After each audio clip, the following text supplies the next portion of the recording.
naik dek, coba tunjukkan ilmumu. Ini, nah, akunnya private dia. Inilah cemen, katrong-katrong ini cemen. Kalau sama awam aja gaya-gayanya. Begitu tak tantang. Ini kalau kamu mau saya tunjukkan dalil pausmu nyembah berhala pun saya bisa buktikan. Pausmu skandal kumpul kebo, ya, melakukan bandar kursi paus, saya bisa kasih data-datanya lengkap. Nih, PD bilang kualitas kiamat cuma debat. Terima kasih ya sudah diakui kualitas dalam debat. Kenapa? Karena semua berdata, fakta, valid. Bahkan untuk saya menggugat kalian aja pakai data dari Katolik sendiri, menangis.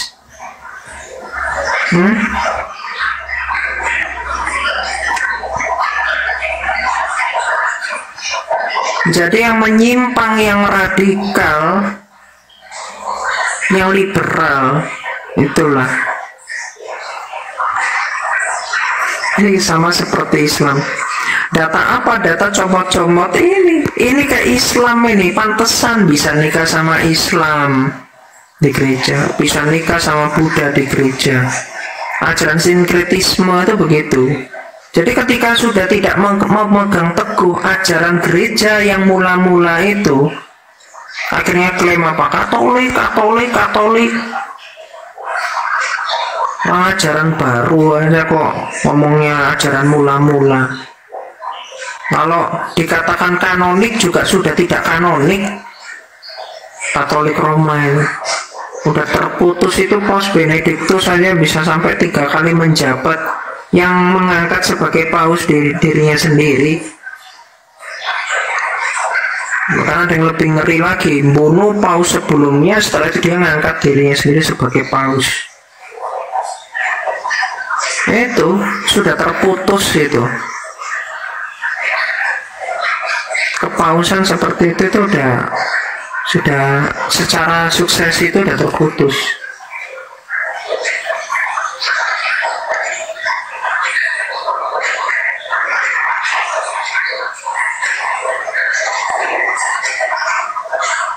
Ya.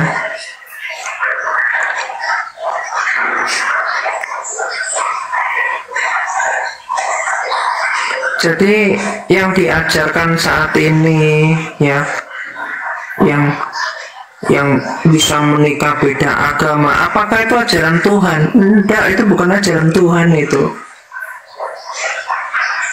Itu agama bikinan paus. Bisa menikah beda agama. Tuhan melarang.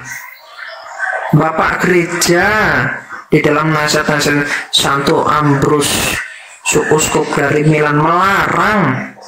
Itu dia barat loh, itu Milan, itu gereja barat, mengirim surat kepada uskup Virgilius supaya jangan menikahkan yang berbeda agama. Janus Chrysostomus di dalam konsili Trullo nomor 672, di dalam konsili Laodikia, ya, kanon 10, itu juga sudah clear di situ tidak boleh menikah beda agama. Nah, kotor semua konsili. Makanya jangankan konsili, jangankan nasihat Bapak gereja, tulisan-tulisan Bapak gereja ditaati, Tuhan aja dihantam kok pakai pendapatnya sendiri. Makanya saya katakan, tuh, apa gitu ngomongnya kata Rasul Petrus, apa rupanya. Ini saya jamin ya, Rasul Petrus tuh kalau ketemu sama si Fransiskus ditampar mukanya, serius. Begitu juga Rasul Paulus ketemu sama si Fransiskus ditampar itu mukanya. Ngapain kau taruh fotonya Yudas Iskariot di tempat kerjamu, Kristus menyelamatkan Yudas Iskariot, ditampar mukanya. Serius ini saya katakan, nggak mungkin enggak. Ini saya udah mikir, wah ajarannya kayak begini, jadi radikal, jadi liberal kayak begitu, masukkan berhala di dalam bait Allah. Wah, Tuhan Yesus saja lihat orang jualan di bait Allah dibalik-balikkan semua kok, apalagi masukin berhala, ditendang, ya, diusir kau. Ajaran kalian itu, patung Pancamama dimasukkan, lalu semedi di dalam ibadati, diberkati. Ini ajaran apa? Ini jangankan para rasul, Tuhan Yesus yang memiliki kasih yang besar itu ngeliat kayak begitu, di dalam gereja dibikin tempat penyembahan berhala, dimasukin berhala, ya, dirobohin itu, ya. Gereja Katrom itu dirobohin, Basilika Petrus itu. Nggak peduli mau namanya Basilika Santo Petrus, di situ ajaran berhala dirobohin sama Tuhan Yesus. Serius. Apa? Kebenarannya apa? Mengatakan di dalam KGK 841, Gereja Katolik, jadi gini, rahmat keselamatan ada juga pada umat Islam yang sama-sama sujud menyembah kepada Allah yang apa itu, yang tunggal atau yang tunggal atau yang apa itu, ya. Coba tak bacakan ya KGK 841 supaya itu di dalam Lumen Gentium ya 17 itu bisa dicek juga. 841, 842, kok KGK-nya bentar.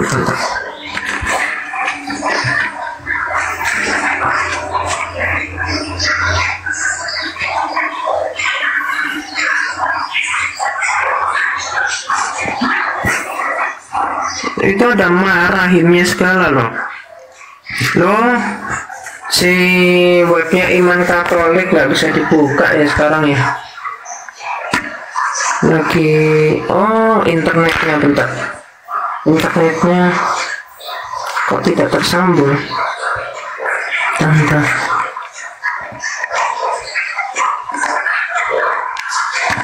Harusnya tersambung. Tidak masalah.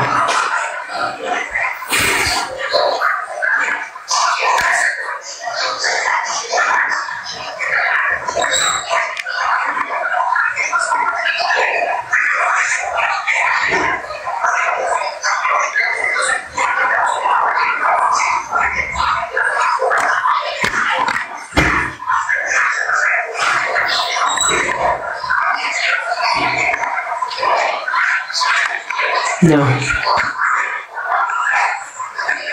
Oh ya wis lah, tak buka ini sendiri, aku punya KGK kok. Nih KGK nih, hubungan gereja dengan umat Islam. Namun rencana keselamatan juga merangkum mereka yang mengakui Sang Pencipta. Di antara mereka terdapat terutama kaum muslimin yang menyatakan bahwa mereka berpegang pada iman Abraham. Dalam Lumen Gentium itu sebutnya Ibrahim, padahal Abrahamnya aja beda ini. Itu dongeng itu. Jadi melalui kitab dongeng itu bisa kepada Abraham yang asli. Ini luar biasa ini. Dan bersama kita bersujud menyembah Allah yang tunggal dan maha rahim, yang akan menghakimi manusia pada hari kiamat. Kenapa nggak ditulis yang bersama kita sujud menyembah Allah Tritunggal atau menyembah Tuhan Yesus Kristus? Kenapa? Takut digeruduk gitu.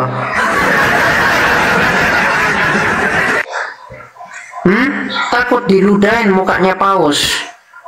Ya.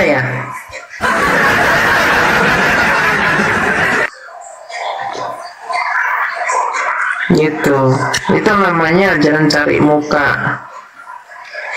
Sampai merendahkan Tuhan sampai seperti itu caranya untuk menyatu dengan Islam, cari muka Islam, penyembah batu aja, sampai Quran pun dicium sama si Yohanes Paulus berapa tuh? Yohanes Paulus 2 ya kalau nggak salah, coba cek. Yohanes Paulus 2 cium Quran.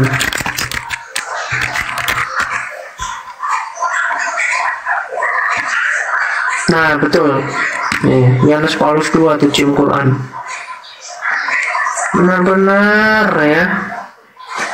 Padahal kitab suci diarak, ya, diagungkan.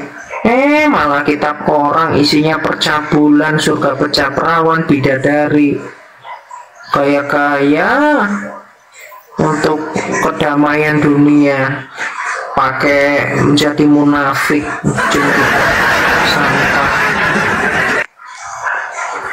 Inilah ketika spiritnya udah belok. Jadi Anda harus tahu ya, ketika Anda itu menyimpang ya, ini si Dongo Amirul ini ditenggelamkan saja ya, orang stres ya, nggak punya ilmu apa-apa, diminta data pun nggak punya ya. Ini lagi ceramai orang bidat ini, orang-orang bidat, ajaran yang terkutuk ya. Masih tahu itu terkutuk, itu menikahkan beda agama itu ajaran terkutuk ya. Lalu mencium kitabnya penyembah pagan itu juga terkutuk, tindakan terkutuk gitu ya. Nggak pernah itu. Bahkan Tuhan Yesus saja mencuci ya, itu kaki dari siapa? Dari para rasul, bukan dari penyembah berhala. Malah penyembah berhala malah dicium di ini, mau cari muka. Ini kelihatannya wah ini kayak waduh apa contoh dan seterusnya, padahal Kristus ini nggak pernah loh membenarkan hal-hal yang buruk gitu. Bahkan orang Yahudi aja dikatakan iblis lah yang menjadi bapakmu kalau kamu menolak aku.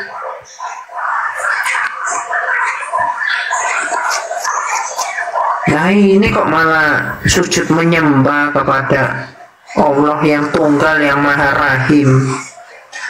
Kenapa kok nggak dibuat Allah Tritunggal, atau kemudian Tuhan Yesus gitu loh, yang sama-sama menyembah Tuhan Yesus? Kenapa nggak dibikin begitu? Malu ya.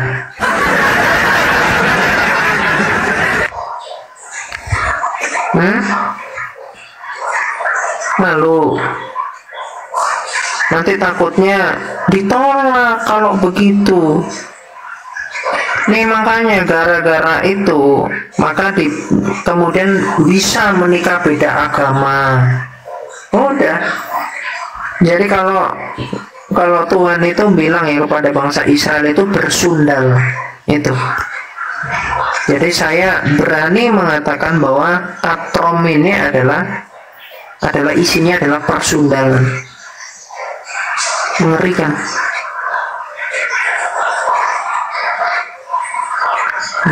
Banyak alasan ini. Nikah beda agama tidak boleh kalau tidak sesuai syarat gereja loh. Gerejamu itu loh ya, katrom itu memberikan dispensasi. 38 anaknya ya nanti masuk Katolik ya. Ya kalau anaknya nanti nggak mau Katolik, pas besarnya pindah, apa urusannya rupanya? Alasan kasih udah tahu dosa kok dikasihi. Jadi ketika nggak mengerti makna dari pernikahan, jadinya gitu, rusak.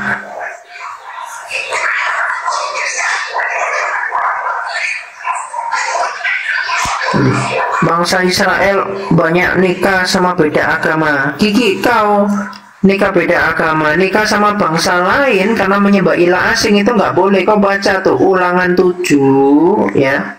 Ya, kau nampaknya nggak ngerti apa-apa. Tuh.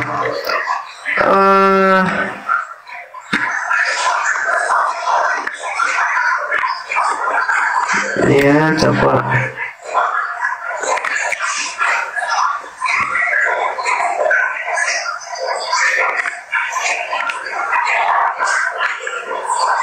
Nih, Ulangan 7 ayat 3 sampai 4 nih ya, saya bacakan. Janganlah juga engkau kawin mengawin dengan mereka. Anak perempuanmu janganlah kau berikan kepada anak laki-laki mereka, ataupun anak perempuan mereka jangan kau ambil bagi anakmu laki-laki. Sebab mereka akan membuat anakmu laki-laki menyimpang daripadaku sehingga mereka beribadah kepada ilah lain. Maka murka Tuhan akan bangkit terhadap kamu dan ia akan memusnahkan engkau dengan segera. Ingat ya, ajaran yang menikahkan beda agama, yang saya sudah menegur, tapi ketika spiritmu, hati nuranimu, kamu antikris, kamu menentang Tuhan, tak jamin 100% kamu masuk neraka, tak jamin ya. Itu Tuhan udah langsung ngomong tuh. Maka murka Tuhan akan bangkit terhadap kamu dan ia akan memusnahkan engkau dengan segera. Ya, itu. Kalau kamu nggak percaya sama firman Tuhan, saya bisa ngasih banyak ayat. Surah 9 ayat 1 sampai 2, Nehemia 13 ayat 23 sampai 27, Malaikat 2 ayat 11, 2 Korintus 6 ayat 40 sampai 16, 1 Korintus 7 ayat 39. Ya. Banyak kanon-kanon pun saya bisa tunjukkan datanya. Tak pampangkan di depan mata juga. Semua orang juga sering kok ngelihat. Ini saya serius, karena ini begitu mengerikan. Pertaruhannya apa? Keselamatan. Gitu. Karena ingat ya, ketika kamu udah mengerti, bebannya itu tinggi. Ketika kamu mengerti lalu kamu membantah Tuhan, kamu apa dikatakan di dalam 2 Petrus 2 ayat 1 itu?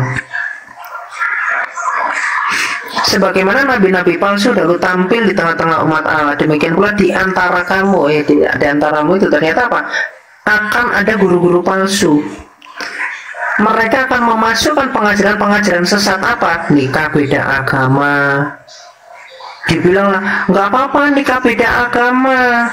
Yang penting kan mereka harus mengikuti aturan. Itu kan dikasih dispensasi. Gigimu, Tuhan nggak punya dispensasi. Siapa Tuhanmu? Pak Us atau Pak Ustad?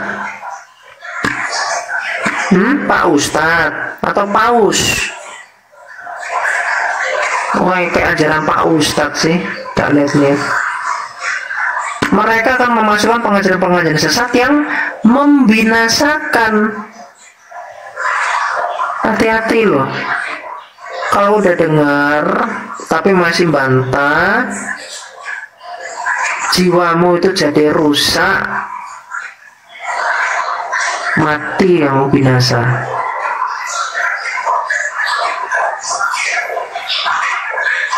Fitnah kan? Fitnah. Ini lihat, ini orang-orang yang udah sesat itu akhirnya apa? Fitnah. Kiamat aja dari karismatik yang percaya nggak ada taat perpuluhan nggak akan selamat. Sejak kapan saya ngomong perpuluhan itu adalah ajaran Tuhan Yesus bla bla bla? Orang jelas kok imam besar itu perpuluhan itu diberikan kepada Imam Lewi dan Kristuslah imam besar menurut aturan Melkisedek. Jadi seharusnya ketika bangsa Israel memberikan kepada imam besar, sekarang imam besar kita siapa? Kristus. Berarti memberikannya kepada gereja itu dengan sukarela, bukan kemudian dengan aturan 10% seperti yang diberikan kepada Imam Lewi. Ini lihat, suka memfitnah. Makanya ya, kalau kamu nggak bertobat, saya tepuk tangan, serius. Saya cuman sampaikan itu, ya kan? Nggak bisa, kamu nggak bisa memfitnah saya gitu. Saya kasih dalil.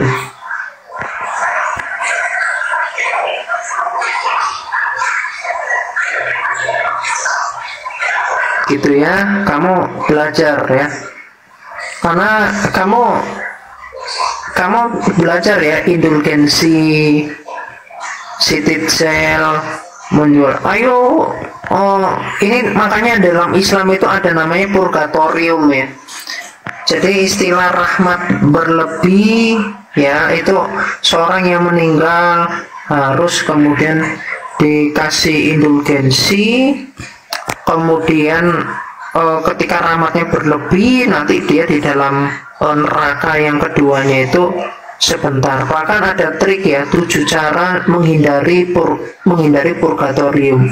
Itu ajaran katrom gitu.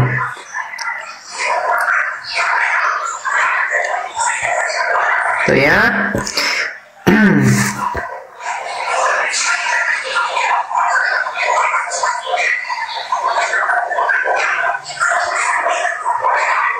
Belajar, jadi biar nggak dibodoh-bodohi sama imam-imam yang bahkan jelaskan Tritunggal aja nggak bisa kok, kocak.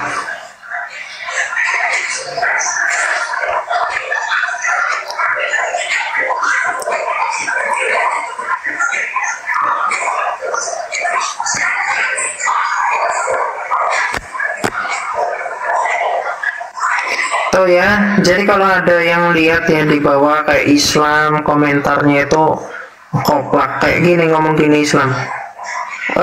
Kiamat itu ambil ajaran Islam dari pembenci Islam, memang macam tuh. Nah ini Islam, Katron juga sama modelannya nih. Ups, ketahuan kiamat ternyata karismatik yang percaya perpuluhan ajaran Calvinis dan karismatik. Nah ini sama kan, jadi spesies-spesies aneh yang bahkan mereka ini nggak ngerti apa-apa, tradisi gereja nggak ngerti, sejarah gereja juga nggak ngerti, kemudian dalil-dalil juga mereka nggak ngerti gitu loh. Ayat Alkitab apa nggak mereka menjabarkan gimana tentang ini, nggak ngerti. Mereka debater juga enggak ngertinya apa, cuman berlagak gila doang. Jadi saya sih nengoknya kasihan banget gitu loh, ada orang bodoh tapi yang terus-terusan menunjukkan kebodohannya itu, kamu merasa keren ya gitu. Orang nggak tahu apa-apa tapi berlagak konyol gitu, ini kan lucu.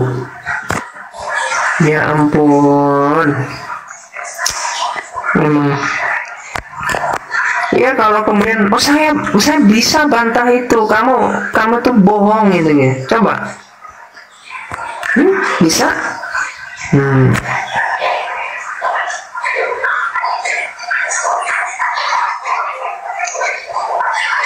Nih makanya ya.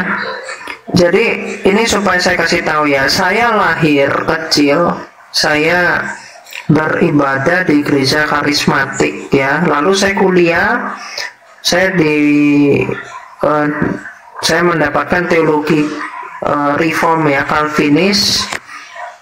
Kemudian di masa mudanya saya, masa kritis, karena saya orang matematik menggunakan logika ya, saya berdebat. Waktu itu juga saya punya kekecewaan kepada dosen saya, mengatakan saya bukan umat pilihan. Lalu ada masalah-masalah macam-macam lah dalam hal ini, karena saya begitu merasa ngerti, merasa sok pintar dan seterusnya. Akhirnya saya memutuskan untuk agnostik. Tapi puji Tuhan, ketika saya agnostik, saya melihat kemudian ya tertarik dengan ajaran Islam, karena melihat kok ada siar-siar dan seterusnya. Ini supaya saya nggak difitnah ya. Akhirnya saya tertarik untuk masuk ajaran Islam. Pas saya tanya-tanya, disuruh kemudian syahadat, ya. Pertanyaan saya juga mereka nggak bisa menjawab, karena walaupun saya itu di posisi seperti itu, tapi otak saya ini nggak goblok gitu loh. Saya cari ini Islam ini gimana ya ajarannya, apakah karena saya kritis dengan ajaran kekristenan, harusnya saya nggak boleh kemudian asal gitu pelajari kok ada cerita Muhammad ngawinin anak kecil, ada apa, pokoknya saya waktu itu membaca dari webnya FFI, ya. Saya masih ingat ada juga kayak di Facebook atau di Kaskus gitu ya, kayak ada beberapa sumber lah saya baca, dan saya sempat tanyakan ke mereka dan mereka marah, ya. Ini saya kok didesak untuk disuruh syahadat, yang nggak mau saya. Nah, jadi saya nggak pernah pindah Islam, itu nggak pernah, tapi justru kemudian saya meneguhkan lagi, saya belajar lagi tentang iman Kristen. Udah sesimpel itu. Dan saya belajar iman Kristen, saya condong pada gereja timur ya, ortodoks. Disitulah asosiasi saya belajar dalam mengenal iman Kristen itu begitu terang benderang. Makanya sampai orang-orang katrom, ya, yang ajarannya itu ajaran yang tadi ya sudah dijelaskan parah banget, itu terkutuk gitu, ajaran seperti itu ngawinin beda agama, ya. Lalu mengajarkan purgatorium, ada neraka yang tidak menyakitkan. Ini kan akal-akalan skolastik ini. Jadi mereka berpikir gini, kalau manusia itu mati, manusia itu masih memiliki dosa yang belum diampuni, lalu bagaimana? Apakah bisa menyatu dengan Kristus? Tentu tidak bisa. Berarti harus dikuduskan. Berarti kalau harus dikuduskan, setelah dia mati harus ada tempat untuk menguduskannya. Itulah konsepnya disebut sebagai purgatorium atau api penyucian. Nah, setelah disucikan, baru kemudian setelah disucikan dengan api itu, baru nanti dipindahkan ke Firdaus, baru dia nanti bisa masuk surga. Nah, itulah ajaran yang sesat. Saya pernah tanya itu, saya tanya, kalau memang purgatorium itu benar, berarti Ibrani 1 ayat 3 itu sudah kalah sama purgatorium. Karena di situ dikatakan apa? Bahwa Kristus itu sudah selesai mengadakan penyucian dosa. Lah kok masih ada tempat yang menyucikan dosanya manusia? Yang tempat itu sendiri itu bukanlah Yesus Kristus. Nah, karena nggak mengerti esensi dari misterion, mengakibatkan apa? Mengakibatkan menambahkan ayat Alkitab Lukas 16 ayat 26. Jelas terus mengatakan hanya ada surga dan neraka. Ini kok masih ditambahin lagi?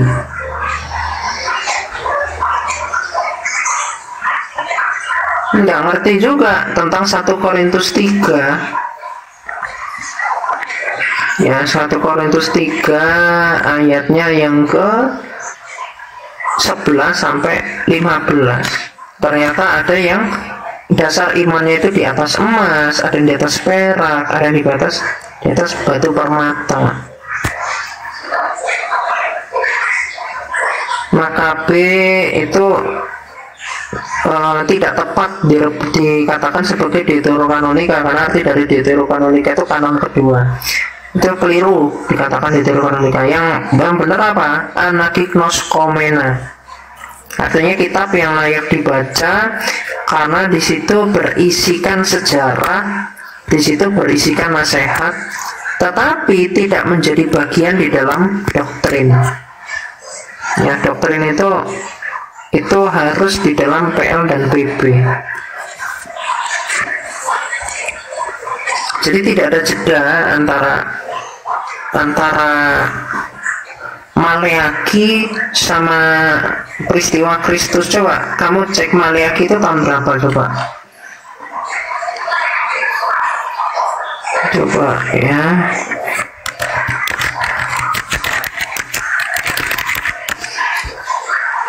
Nah, tahun 420 sebelum Masehi. Berarti kan ada selisih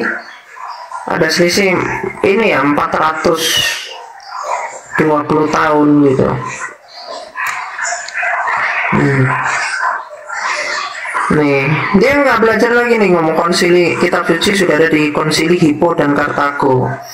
Konsili Hippo dan Kartago itu diadakan pada tahun 493 dan 497, dan orang-orang uskup Roma nggak ada yang datang di situ. Di situ menggunakan apa? Menggunakan Septuaginta. Nah, yang digunakan oleh Katrom itu bukan Septuaginta, tetapi terjemahan dari Jerome ya, atau Hieronymus, yang menerjemahkan dari teks-teks orang-orang rabbinik, ya, yang mana itu dikenal sebagai Vulgata. Nah, Vulgata itu kemudian dikanonisasi pada tahun 405 oleh Uskup Insentius. Belajar kamu tahun 405. Jadi jangan sok-sokan mengikuti konsili Hippo dan Kartago, pret, orang kalian nggak datang kok. Siapa perwakilannya? Bahkan dokumen dari konsilinya aja saya punya kok. Siapa uskup yang datang? Gayamu. Konsilimu konsili sendiri kok. Kocak. Sejak kapan ada ajaran kayak begono, konsili sendiri? Makanya hitungannya kalian itu konsili lokal, bukan konsili yang memang kumpul semua. Orang Hippo Kartago nggak datang kok.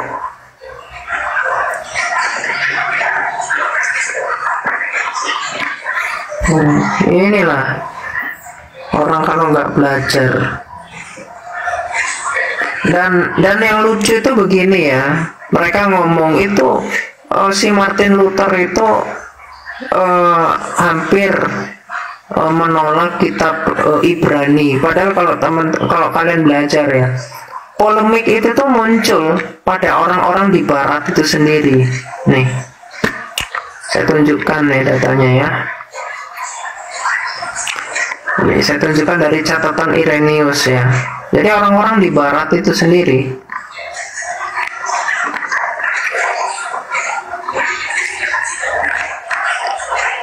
Irenaeus atau saya ke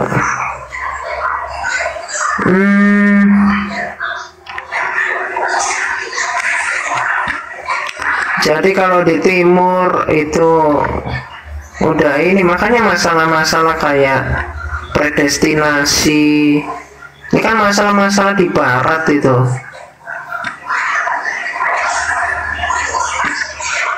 Makanya begitu penting untuk kembali pada teologi timur. Kalau ngais-ngais skolastik Barat kayak begitu ya agak beres-beres, udah amburadul. Ini ya, saya tunjukkan datanya nih.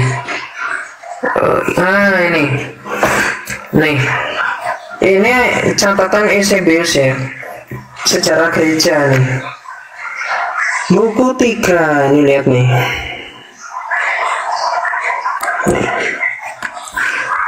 Jadi kan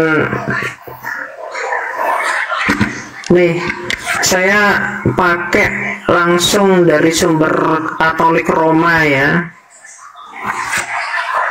supaya dikira nanti kalau saya bawa buku dari Ortodoks nanti dibilangnya kok pakai data dari Ortodoks, tak percaya kami. Udah tak bawakan dari sumber Katolik ini, lihat nih ya, sejarah gereja buk 3 nih. Saya tunjukkan mana ini nih, ini bab 3 nomornya nomor 5 nih. ke-14 surat Paulus sangat terkenal dan tidak terbantahkan. Mereka sini memang tidak tepat untuk mengabaikan fakta bahwa beberapa orang telah menolak surat Ibrani dengan mengatakan bahwa surat itu diperdebatkan oleh gereja Roma. Loh, ternyata gereja Roma ini biang keladi. Pantesan Luther bingung sama Ibrani ini.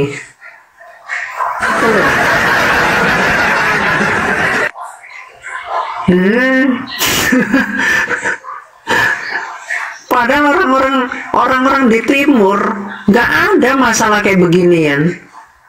Nih, dengan alasan bahwa surat itu tidak ditulis oleh Paulus.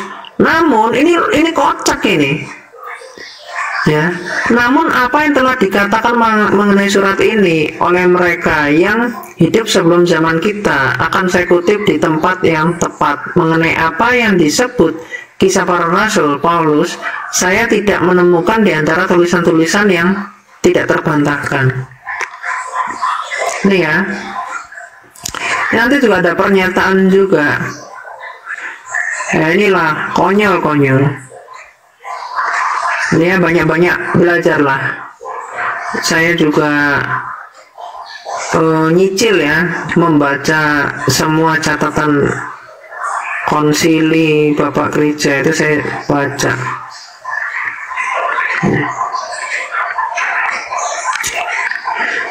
Ya, jadi review ya kalau nggak ngerti.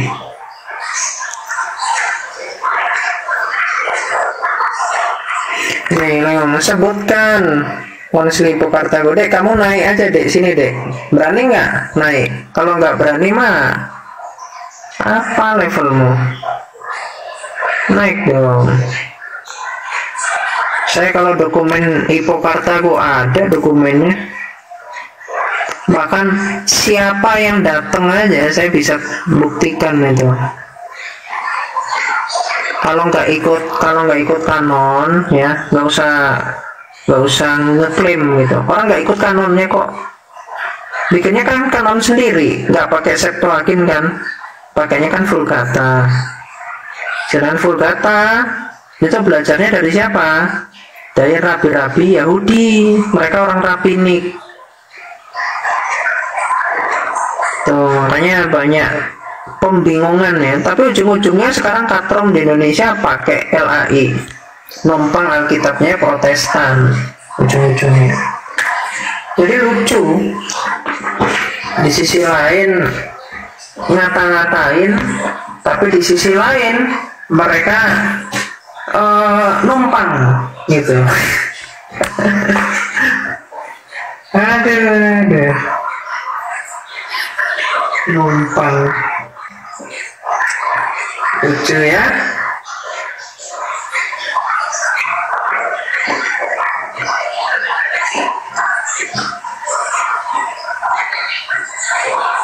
Ya nih, polemikus katrom ya.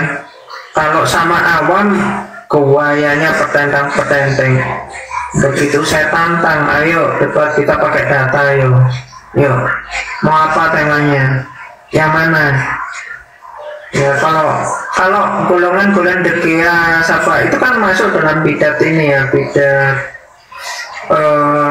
yang mengatakan bahwa Roh Yesus itu Roh Kudus, itu namanya apa sih, lupa aku tiba-tiba lupa ya, apa namanya, ada yang tahu nggak? Yang coba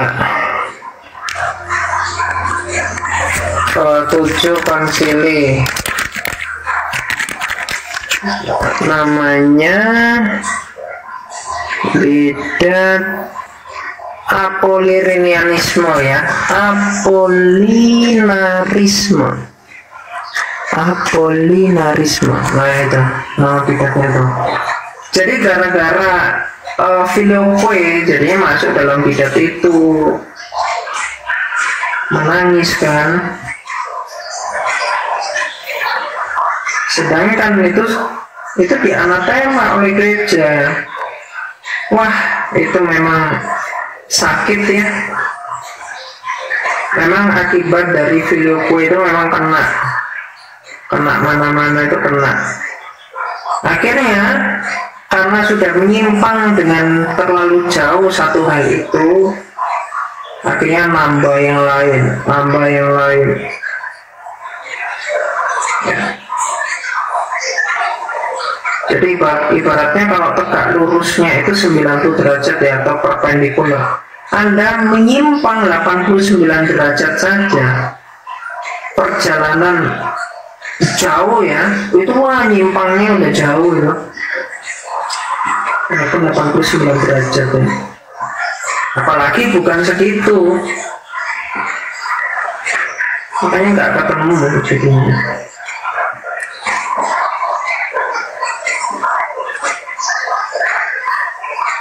Coba saya naikkan, ini apa nih?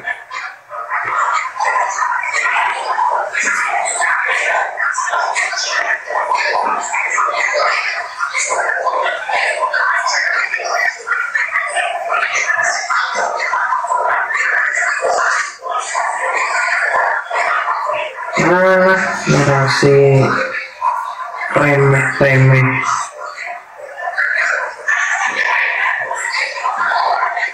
Jadi memandang persekusi itu adalah suatu kutukan gitu. Ini kok lucu ya? Para rasul martir itu mau dianggapnya kutukan gitu. Gitu. Nggak pintar banget. Inilah antikris itu seperti itu pasti. Ketika punya doktrin sesat ya, ingin disepakati di dalam konsili, jelas-jelas nggak mungkin Timur akan mengajarkan filioque. Ngawur. Kok jadi semi sabellianisme? Kok pikir orang-orang Timur sebodoh itu? Kalau kalian nggak ngerti Yunani, lalu bingung sendiri, teologi sendiri, amburadul, akhirnya nggak mampu untuk debat sama orang-orang Arianisme, bikinnya begitu. Itulah ketidakteguhan. Padahal konsili Efesus itu melarang, menambah ya apa yang sudah diteguhkan dalam konsili Nikea pertama dan Konstantinopel pertama. Baca tuh dokumen konsili Efesus itu, dilarang merubah itu pengakuan iman itu, karena itu sudah clear. Poin 1 sampai 7 itu di konsili Nikea pertama, konsili 8 sampai 12 itu sudah clear di dalam konsili Konstantinopel pertama tahun 381.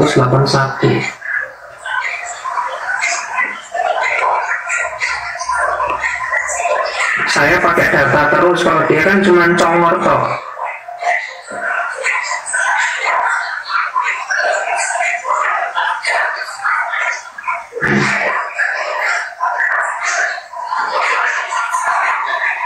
Ya, jadi para rasul taat, para rasul atau ini gereja awal itu digusur, dianiaya dan seterusnya. Itu hal yang dialami ya, penganiayaan digusur seterusnya. Makanya orang-orang Kristen kan nggak bisa di Israel itu. Saya keluar akhirnya.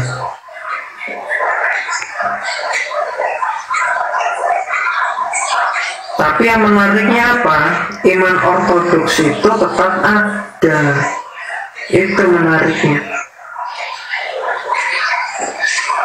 Ya. Jadi tanpa kemudian bantai-bantaian sama Islam. Ini kan yang bunuh-bunuhan ini kan orang-orang katrom ini mau ngambil wilayahnya Bizantium untuk merebut. Jadi mereka ini mentalnya itu mental perampok. Bizantium dikosongi sama orang-orang ortodoks, Islam langsung mau mengambil itu. Wih, sama katrom, enak aja kok ambil ya tanah dari Kristen itu punya kami itu. Bahkan ini saya bisa tunjukkan sejarah gereja timur, orang ortodoks pun dibunuh-bunuh sama orang-orang katrom ini.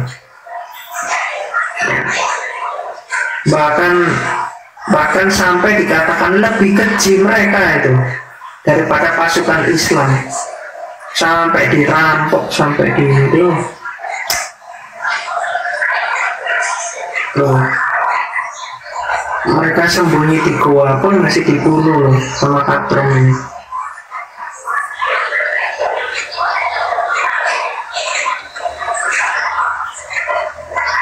Dianiaya.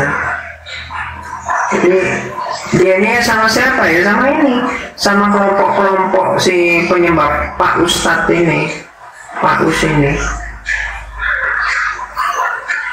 Apa perlu tak bukakan bukunya nih, betul nih.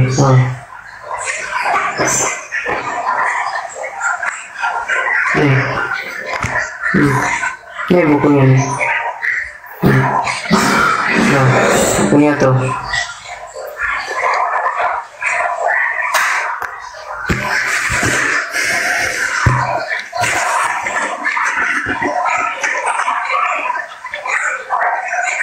Belajar dulu ya, daripada cuma narasi-narasinya si Patris Allegro. Orang saya dulu buka room, si Patris Allegro itu nunggu di bawah dengerin dia itu. Patris mau ngerti apa, cuma ngomong begitu-begitu toh. Pakai dalil, debat sama Wane saja narasinya kocak kok, malah jelasin Tritunggal keliru, jelasin Kristologi malah jadinya Nestorian. Jadi antara jelaskan kodrat aja nggak bisa, malah jadinya pemahamannya Nestorian, ada pribadi yang lain. Oh, kacau.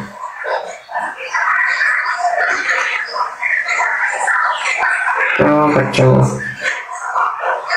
Gurumu tuh, Patrismu itu sini dapat sama saya, coba. Berani nggak? Tak jadikan lawak.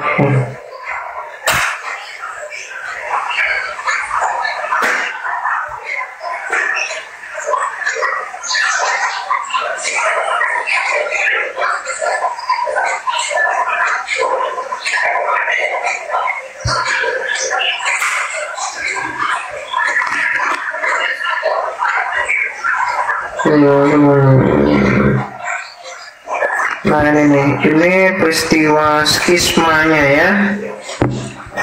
Jadi ketika sepucuk bola itu ditaruh, ini tak tunjukkan peristiwa ya.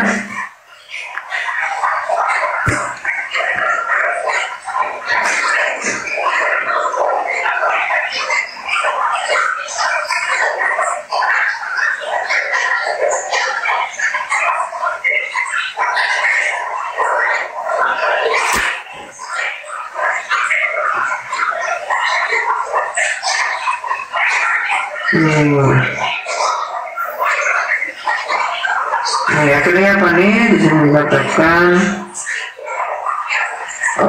namun di Antioquia yang serdadu perang salib menemukan patriark ortodoks orang Yunani pada saat ini sebenarnya ada di tempat pertama kali memang benar yang melarikan diri ke Konstantinopel, tetapi bentuk ortodoks lokal di Syria, Yunani dan Arab.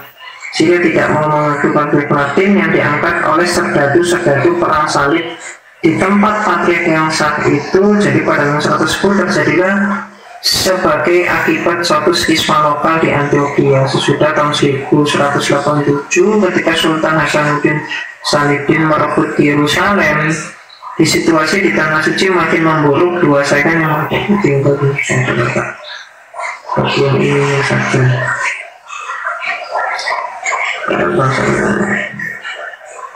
Mesir. Nih. Namun yang lebih buruk segera muncul pada tahun 1204 dengan direbutnya Konstantinopel oleh serdadu-serdadu Barat pada perang salib ke 4 nih lo, lihat nih kelakuannya Katrom ini. Jadi yang rampok ini siapa? Yang rampok ini ya Katrom. Nggak tahu malu kau, atau nggak ngerti sejarah, digobloki sama Patris ya. Makanya jangan bodoh jadi orang, belajar.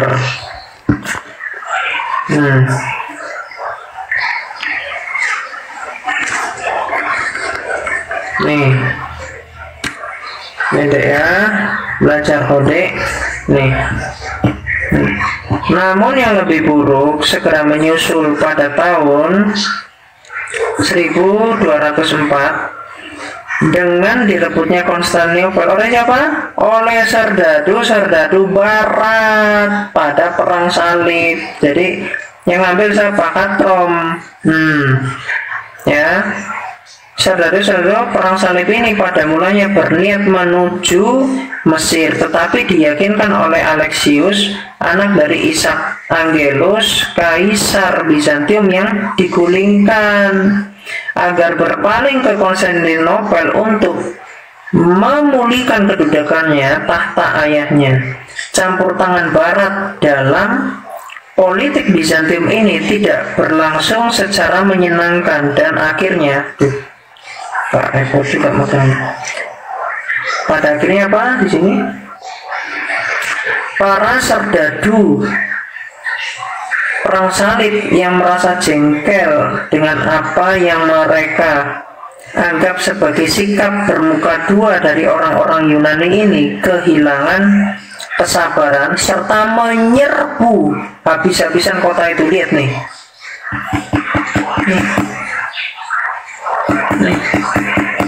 Nih. Dunia Kristen Timur tak pernah melupakan penjarahan ini. Ini melakukan perampokan ini teman-teman.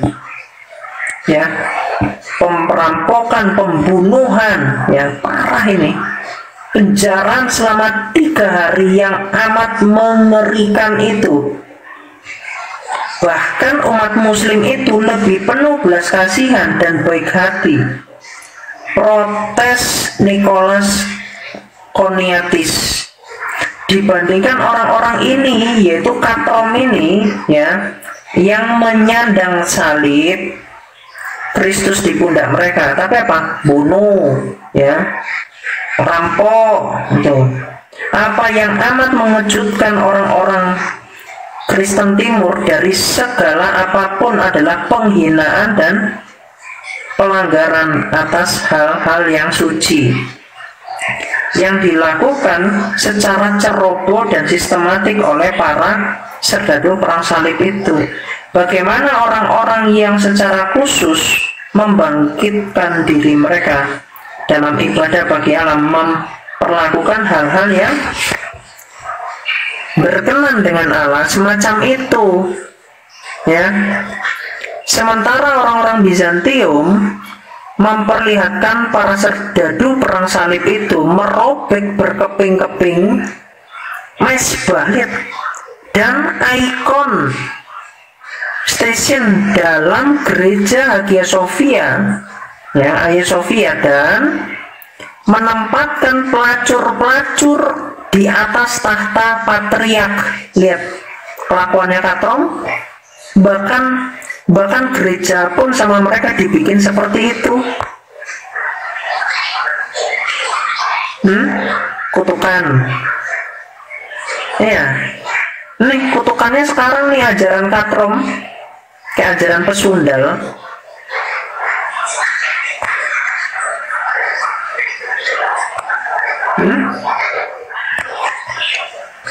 Ya. Kalau kamu berpikir ini dari Ortodoks Timur yang nulis, enggak deh. Ini yang menulis ini kan memang sejarah gereja Timur ya. Tetapi ini lebih condong pada MP, gereja Rusia sebenarnya. Jadi kalau Anda lihat nanti, kalau Anda baca buku ini, ada hal-hal yang ketika bicara tentang Rusia itu lebih condong kepada mereka sih, pada abad yang terakhir. Jadi tidak terlalu ini. Tetapi artinya apa? Artinya apa yang mereka tulis tentang kejadian di timur itu adalah sesuatu yang kemudian menggambarkan bagaimana antara mereka mengamati dan membaca ya sejarah dari perang salib yang orang-orang Katolik Roma ini itu sampai menempatkan pelacur-pelacur loh di atas tata patriark, sampai dirobek, sampai dirusak ini loh ya, mesbah itu dirusak, ikon station itu di gereja pun dirusak. Ya, lalu apa? Mereka pastilah merasa bahwa mereka yang melakukan hal-hal semacam itu pastilah bukan orang-orang Kristen dalam makna yang sama, bahwa mereka itu adalah Kristen. Jadi ini lucu. Seharusnya orang Kristen nggak mungkin seperti itu, tapi kok kenyataannya ini pasukan-pasukan katrom ini adalah orang Kristen yang menyandang salib gitu loh.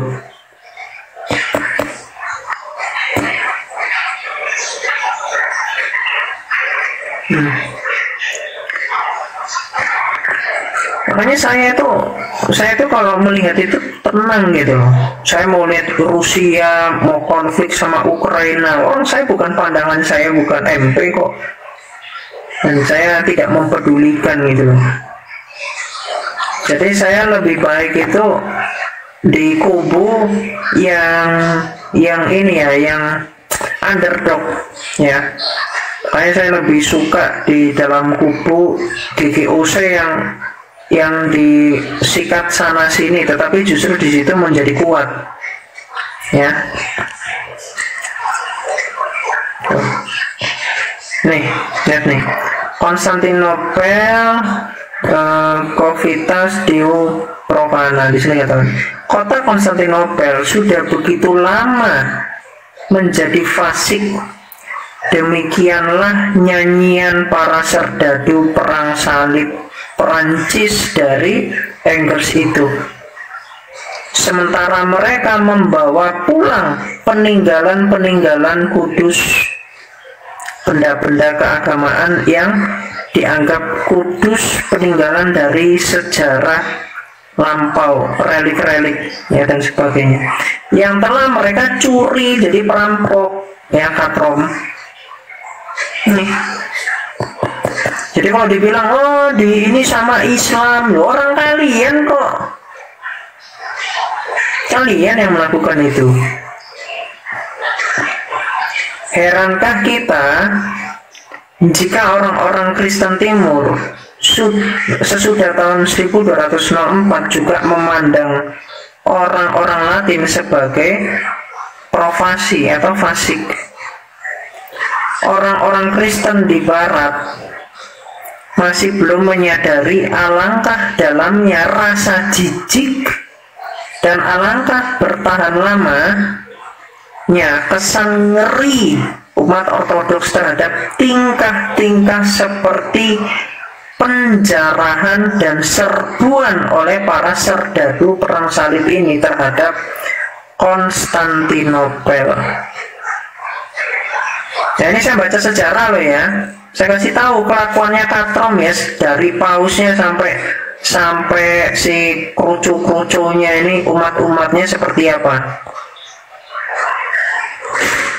Ya, para serdadu perang salib itu tidak membawa damai tetapi pedang. Dan pedang itu adalah untuk memotong-motong dunia Kristen.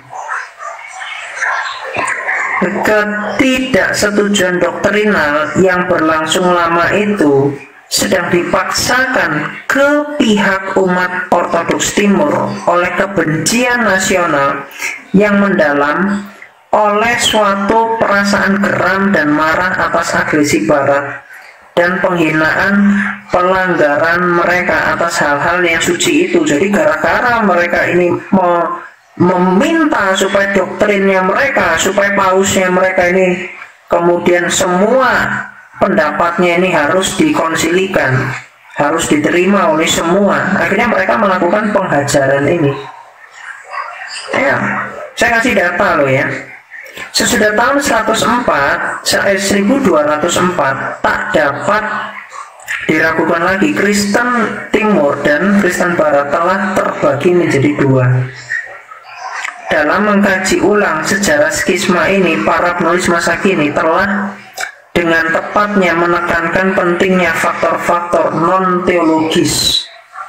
Namun, masalah-masalah dogmatis yang vital juga terlibat ketika semua kesulitan budaya dan politik telah ditelusuri.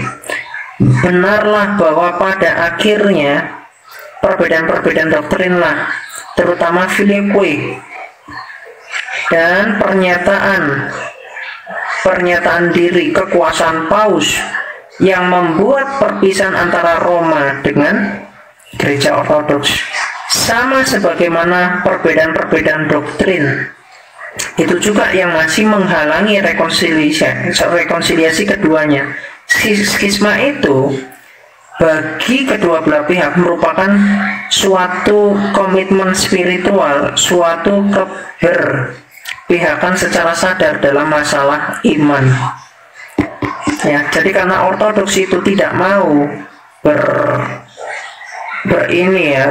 berkompromi dalam iman sedikit pun itu, ketika merubah tanggal mereka nggak akan itu diikuti, ya. Lalu sampai EP akhirnya terpaksa untuk mengikuti, padahal awalnya udah menolak, tapi kemudian akhirnya diikuti. Akhirnya apa? Orang-orang GGUC ini yang kemudian terusir gitu akhirnya, ya. Jadi Ortodoks dan Roma masing-masing percaya dirinya lah yang benar dan lawannya itu yang salah atas pokok-pokok doktrin tadi. Ini padahal konyol ini kalau mau bahas tentang doktrin itu, ya. Ayo, siapa yang mau diskusi sama saya nih tentang filioque? Kau mau pakai ini teologinya Thomas Aquinas? Coba sini dibawa yuk. Kalau model-model kayak DKJ itu mah botol otaknya, nggak bisa jalan sama sekali dia diskusi, karena logikanya itu nol. Jadinya ngomongnya itu ngomong yang apa, datanya itu kagak ada, menjelaskan juga logikanya juga nggak bisa, tak nyambung, ayat juga nggak ada, ya. Kemarin ada yang sosan bahwa Wahyu 22 ayat 1 kata terononya di situ ada berapa? Ada 1. Terus dia bilang, oh berarti kalau begitu tahta anak itu nggak punya tahta dong. Ini gimana sih? Kalau situ cuma tahta Allah dan di situ anak domba, bukan tahta Allah dan tahta anak domba, gak ada itu. Terononya cuma 1. Ya, Roh Kudus itu keluarnya dari Allah tok itu, dari Sang Bapa. Nanti kalau dibilang berarti anak nggak punya tata, berarti Roh Kudus tata juga, berarti keluar dari 3 tata. Nah ini aneh lagi. Ayo baca dulu lah keesaan Allah. Nah ini ya. Nih, jadi kocak. Anda ketika menuduh itu gara-gara mengkhianati konsili Florence dan Ferrara yang kalian karang-karang sendiri, kalian paksa-paksa sendiri untuk mesti diikuti, sampai Markus dari Efesus sampai dianiaya, di penjara sampai 2 tahun, dipukuli sama orang-orang katrom ini. Nah, tapi tidak akan mundur gitu loh. Ya, iman itu harus tetap utuh, nggak boleh dirubah-rubah. Makanya saya pribadi, ada orang yang memaksakan saya, ayo kamu ini nanti kamu ini, saya tolak, nggak mau saya, enak aja. Ya saya tidak mau untuk kemudian mengkhianati iman saya untuk ngikut sama orang yang teologinya pun nggak jelas, ya nggak masuk, ya, di dengkul aja nggak masuk, apalagi di akal. Ya. Nih, yang kedua, belah pihak harus dengan kejujuran mengakui bahwa mereka seharusnya dapat dan seharusnya telah melakukan lebih banyak untuk mencegah perpecahan itu. Kedua belah pihak dalam tingkat manusiawinya sama-sama memiliki adil. Nah, ini hal-hal yang harus diketahui ya.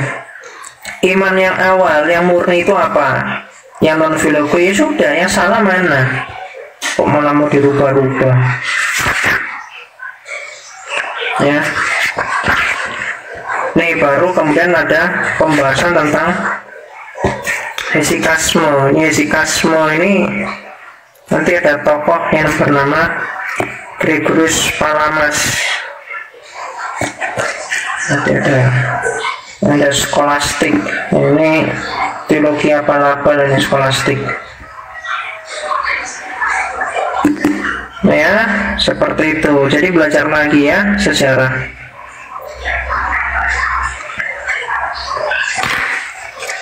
Atau apa perlu tak tunjukkan paus bunuh paus? Mau kursi paus jadi tempat bandar judi? Mau tak tunjukkan paus kumpul kebo? Mau rusak paus kumpul kebo jemaat bahagia? Wah, gila. Paus kumpul kebo jemaat bahagia itu ajaran apa itu?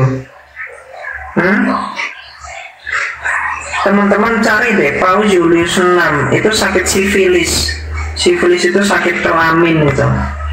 Jadi pada saat itu lagi maraknya penyakit kelamin ya di barat ya. Ternyata pausnya ikut-ikutan main kelamin ternyata. Ya, saya kapan hari saya sempat bikinkan itu tabelnya ya, tabelnya ini skandal pausnya apa. Tapi kemudian kena report itu postingan saya.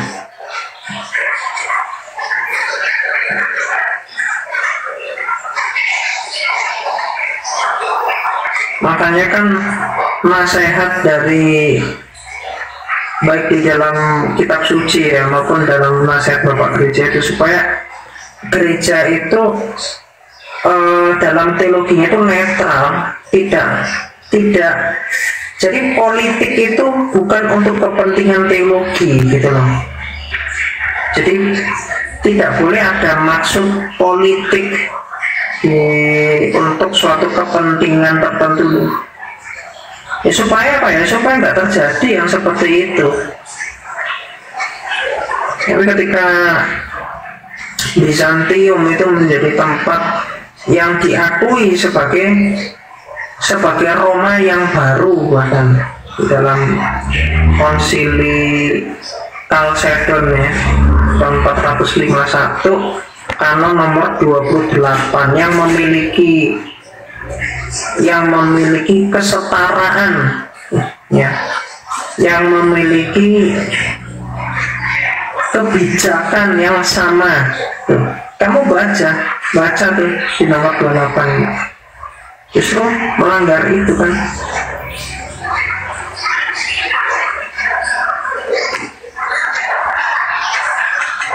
Jadi kalau saya itu ya mau itu Islam, mau itu Katolik, mau bidat apapun itu ya aku sih nggak peduli ya, karena aku pribadi itu bukan cari kawan atau gimana ya. Aku capek-capek belajar ya, apa yang aku pelajari aku mau sampaikan aja dengan bebas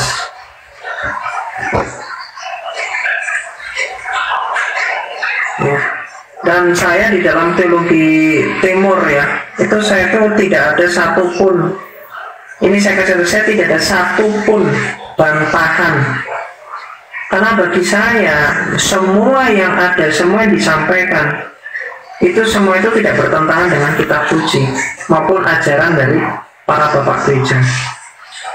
Nggak ada yang bertentangan.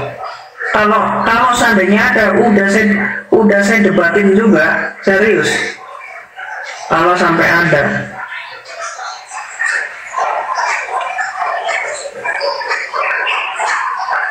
Saya juga udah ini ya, udah saya telusuri, saya kritisi juga.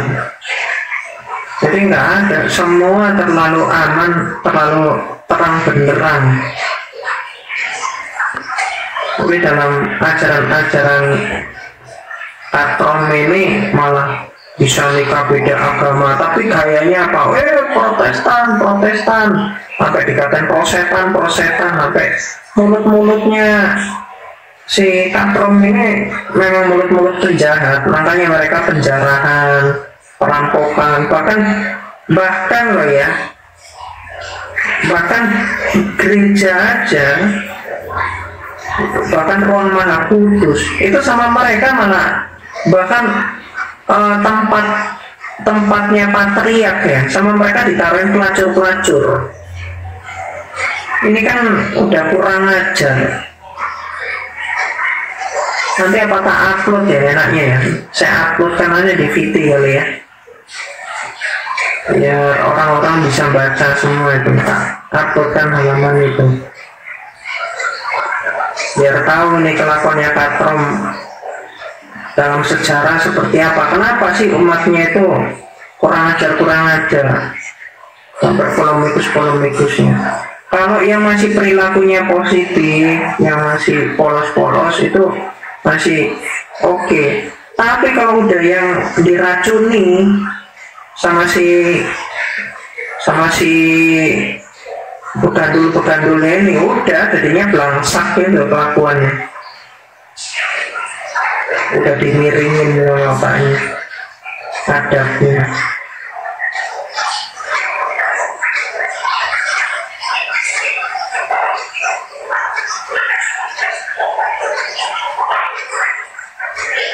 Karena itu dalam sejarah seperti itu perilakunya.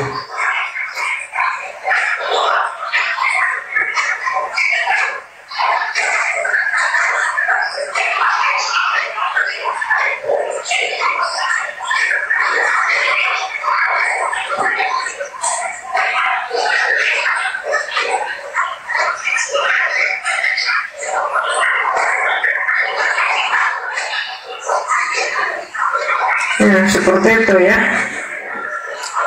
Jadi teruslah belajar ya, supaya fitnah-fitnahnya itu semua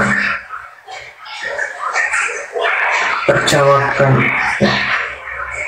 Karena gereja yang murni, pengajaran yang murni itu tidak pernah hilang. Nah, jadi gereja murni itu nggak pernah hilang. Jadi nggak betul kalau dibilang wah baru muncul ajaran yang murni itu di abad 21, sebelumnya keliru. Murid-muridnya para rasul itu pengajarannya itu keliru semua. Nah itu kan aneh itu. Ada masa di mana gereja itu hilang.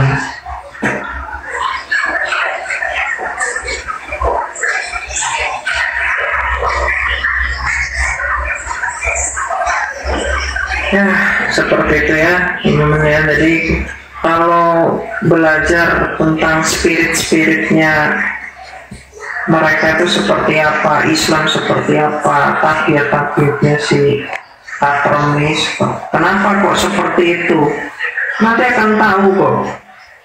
Oh ternyata begitu kok. Ya. Kenapa mereka suka membedakan orang ya? Karena mereka sendiri sudah beda gitu. Kok suka bikin polemik begitu? Kenapa? Ya saya sebelumnya itu loh. Sebelumnya saya itu cuma fokus untuk mengajar Islam. Jadi saya itu tidak mau terlalu mempelajari tentang internal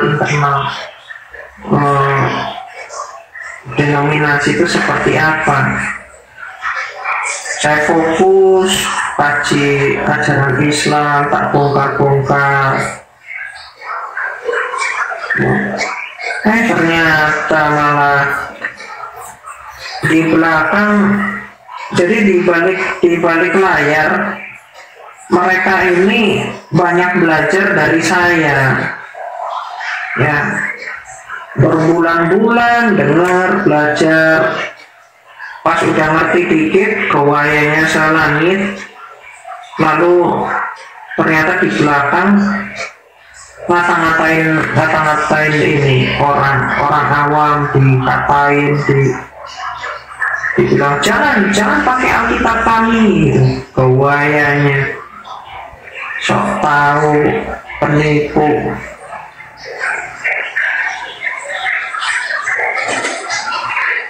Jadi dari situ, wah ini udah nggak beres ini.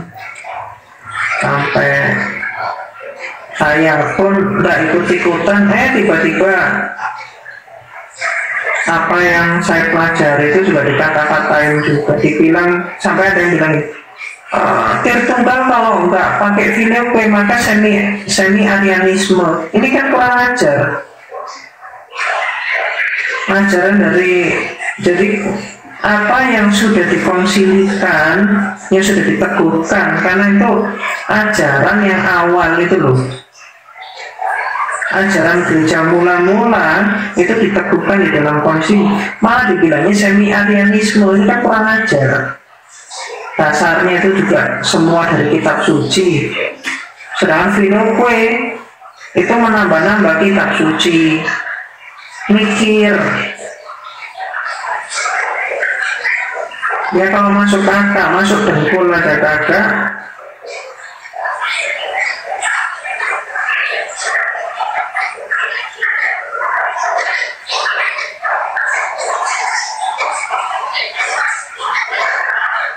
Ya udah, dari situ tak buantai kalian habis. Ya, sampai orang-orang patron sampai nggak yang di Indonesia, nggak yang di luar Indonesia, sampai wah ini gimana nih si kiamat ini, mesti nih di cek kali ini, dilaporkan, ini bahaya nih, sampai kejang-kejang semua. Ya, yang saya kasih tahu ya, iblis ya, kasih tahu, saya nggak ada takut-takutnya sama kalian, katron ya, serius, sama bidak, sama katron, saya nggak ada takut-takutnya. Sama Islam, tak injek kalian. Ingat ya, tak injek.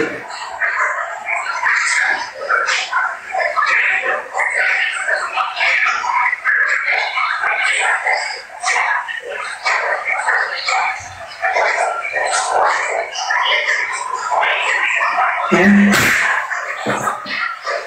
jadi bagi saya tuh, orang kalau udah ini ya, saya udah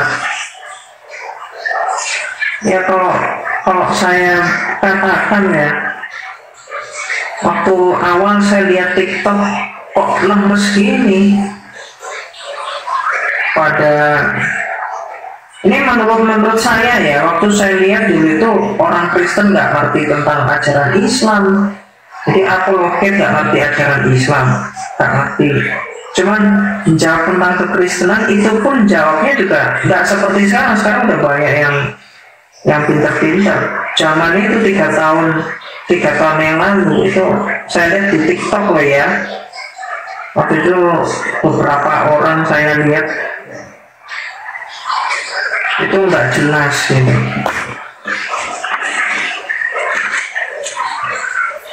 Jelaskan tentang Tritunggal aja masih gimana gitu.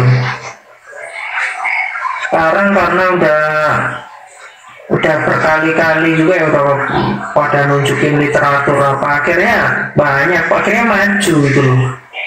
Islam dulu berani masuk room Kristen, sekarang agak berani. Ya begitu, bahkan dulu saya itu ingat betul sampai patroli. Ini jangan sampai ada room Kristen yang dimasuki polemikus. Ada polemikus sempat masuk, langsung di situ ada laporan masuk, langsung aku naik di situ. Room siapa lagi diganggu, masuk naik. Ya, room mereka, wah, saya jajah nggak karu-karuan. ya. Jadi waktu saya lihat, ini kok mereka ini udah goblok tapi asik sendiri. Malah si Patris bilang apa? Bagus itu si Zuma itu menunjukkan Protestan yang sola scriptura. Dia nggak bisa, dia sendiri kalau disuruh dekat sama Islam malah jadi lemper, ya tak jamin 100%. Kalau si katrom ini, si Patris Allegro itu debat sama Islam, dibawantai, jelasin tentang Kristologi, Tritunggal aja nggak bisa, apalagi dikasih polemik-polemik yang lainnya. Mau jadi apa kau? Jadi saya paling nggak suka ditusuk dari belakang itu, nggak sepantasnya. Jadi kalau belajar dari saya, karena ini kan Patris ini belajar dari saya. Kalau kan tanya saya sama si Patris itu, bener nggak? Dulu itu dengar belajar di roomnya Ki Ahmad tuh, apa kau tanya? Tanya sana sama dia. Saya pertama kali ya waktu saya tahu ada koma Patris Allegro itu saya kan lewat room Kristen apa Shalom apa terus tiba-tiba ini betul kiamat ya, wah ini saya sering dengar ini, selamat datang ya apa, dia komen di atas ya, cuma lewat doang. Katanya sana sama dia ya. Makanya kalau kamu perhatikan dia ya sampai hari ini berani nggak nyenggol saya, coba. Kalau nyenggol Agatha, nyenggol siapa, kan dia kan senggol itu semua. Coba kenapa ke saya nggak berani jawab? Oh, kalau saya terang-terangan. Bahkan ada tuh videonya mau saya bikin stage itu videonya. Ada yang kapan hari itu jelasin apa sih ngawur. Terus ada lagi dalam Alkitab ada kata Katolik. Wah itu kocak gitu. Bahkan yang pertama kali aja menyebut kata Katolik itu Santo Ignatius ya. Itu pada tahun 113 atau berapa, saya ada datanya ya. Itu pertama kali, dan itu dibilang tertulis di dalam Alkitab. Nggak baca ini ya, nggak baca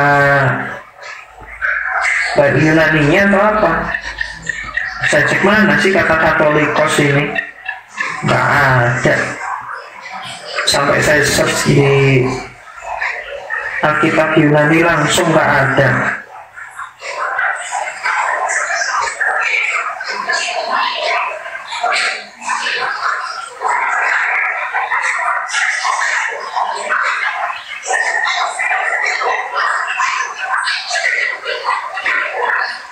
Ya gitu.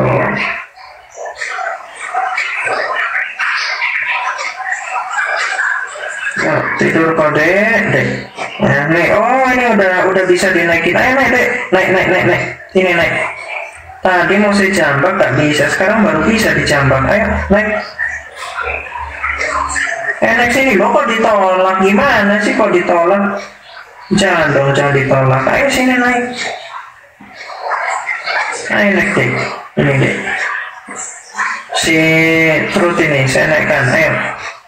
Lo ditolak terus, takut ya? Iya takut. Gimana? Ayo sini deh. Lo ditolak lagi, gimana sih? Sampai 4 kali nih saya jambak, nggak berani dia. Kenapa? Takut. Nggak punya data. Nah, kalau nggak punya data, gak usah komentar ya. Tidur deh.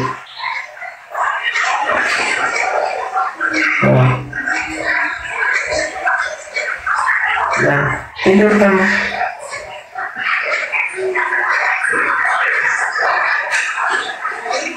Nah, saya naikkan berkali-kali, tak berani dia naik. Ada.